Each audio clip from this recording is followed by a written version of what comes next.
Mai 68.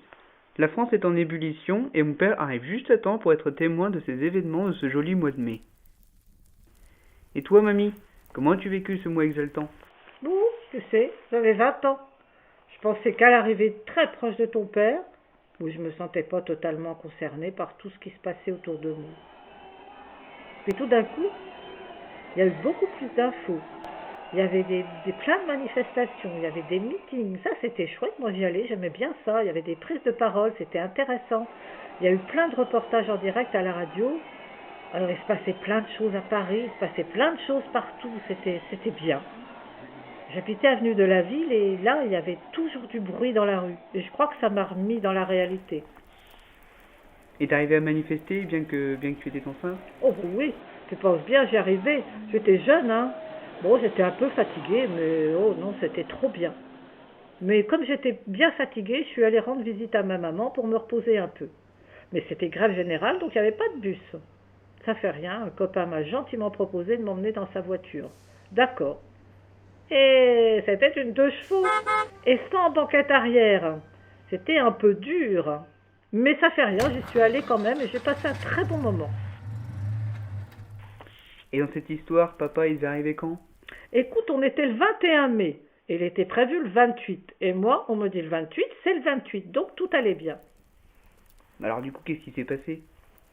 Ton grand-père était, comme beaucoup d'autres, hein, très actif dans tout ça, les manifs, tout ça. Il n'était pas du tout à la maison.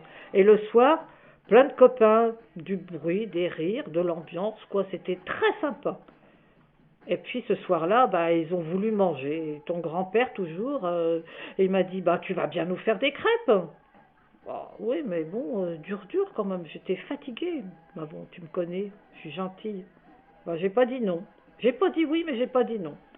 J'ai fait la pâte à crêpes. J'ai fait les premières crêpes. Et puis, un peu de vomissement, des crampes. Qu'est-ce qui m'arrive? C'était pas l'heure. Donc, j'avais dû attraper quelque chose. Ou c'était une crise de foie, je sais pas. Mais les choses ne sont pas arrangées.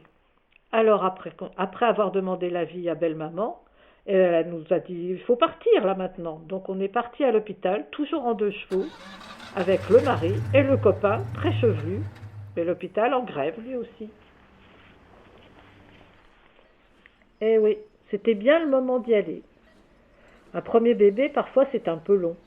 Mais ton papa est arrivé un mercredi matin, à 10h30, et c'était un jour plein de soleil. À cette époque, il n'y avait pas de chambre particulière, ou alors très peu. C'était des grandes chambres communes.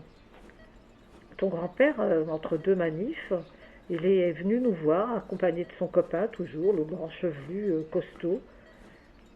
Est-ce qu'ils avaient dormi? Alors ça, pas sûr.